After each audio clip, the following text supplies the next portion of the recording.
always tell advisors they need to give their customers a very specific clock time of when they promise to have the car done, have the multi-point inspection done, or have the diagnosis done. They tell me it's a bad idea. Let's talk about making these specific promise times. I'm Pete Howland. This is my home office. Thanks for paying me a visit. So here we go. I've told so many advisors as I travel the country that it's very important to give a customer a very specific clock time.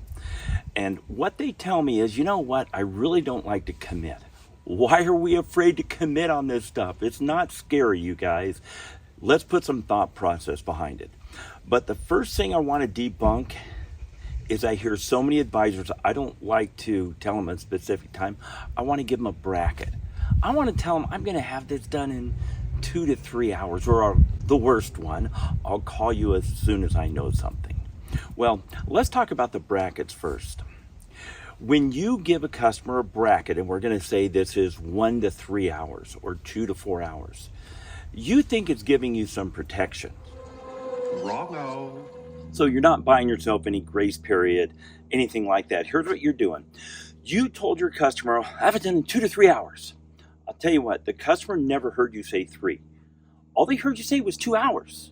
You never heard yourself say 2. All you heard was yourself say 3 hours. The other thing is, it's time for a math quiz. If it's, let's say, it's 11 a.m. It's 11 a.m., you're writing up a card. You know it's going to take 4 hours. You're getting specific. It's going to take me 4 hours to get this done. You tell the customer, I'll have your card done at 4. They can't do the math. If a customer adds 4 to 11, somehow they come up with like 11:15, and they're back at your, tell me I'm wrong if I'm wrong, but you know what I'm talking about. They do not do the math well. Even when I was not wearing a watch when I was writing service, I would tap on my wrist. I'd say, I've got this guy out. That guy's got a big job. He's finishing. The car wash is broken, and I think I can have it done by 5. Is that going to work?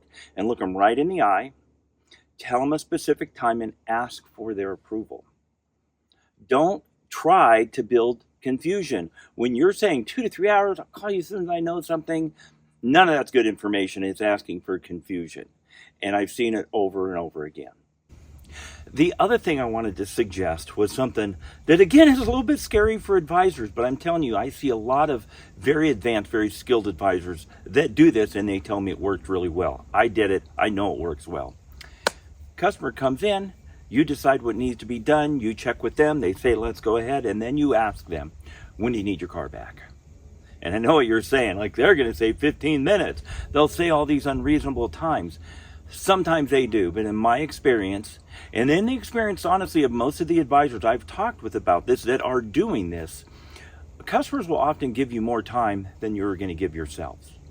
I'll give you a real life example. I was riding a car, it was about 11 o'clock, and they came in for an appointment. But I'd been in a training like this the week before, and the trainer said, ask the customers when they need it. I thought this is a bad idea. I was a cocky young service advisor. I thought I knew better. I'm like, I'm going to prove this guy wrong Monday morning. And I had a customer come in, and they had an appointment for a service. And they thought it was an oil change, and I looked at the odometer. It was 30,000 mile service, and you know what we're talking about. It's a filter, fluid. I'm going to need the car for quite a while. I'm thinking, that guy owes me a favor, that technician. I'm going to go by him in and out. I'm going to get him to work through his lunch. I'm going to get this done by 1. It will still be longer than a regular oil change, but it's going to be closer, and the customer will be happy. I'm running all these scenarios in my head. And then I thought, oh yeah, I'm going to ask what that stupid trainer told me to ask of the customer. And I said, hey, by the way, we're going to get this 30,000 mile service done, get this car in good shape. When do you need it back? Customer had one question. What time you open in the morning?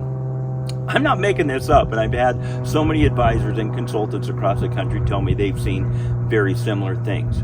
That's A. B, whether or not you ask the customer when they need the vehicle back, there's a number in their head, and it's, I need this back by 2 because I've got to pick my son up at the babysitter, or I've got to get to work, I've got to get to a job interview. And if you tell them when you can have it done, and you meet your promise time, and you think you're a hero, you really do not even know if you met their expectation.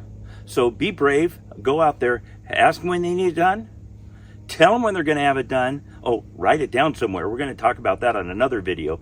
And then deliver what you promise. That's how you go from being a service advisor to being a great service advisor. I'm telling you, give it a try.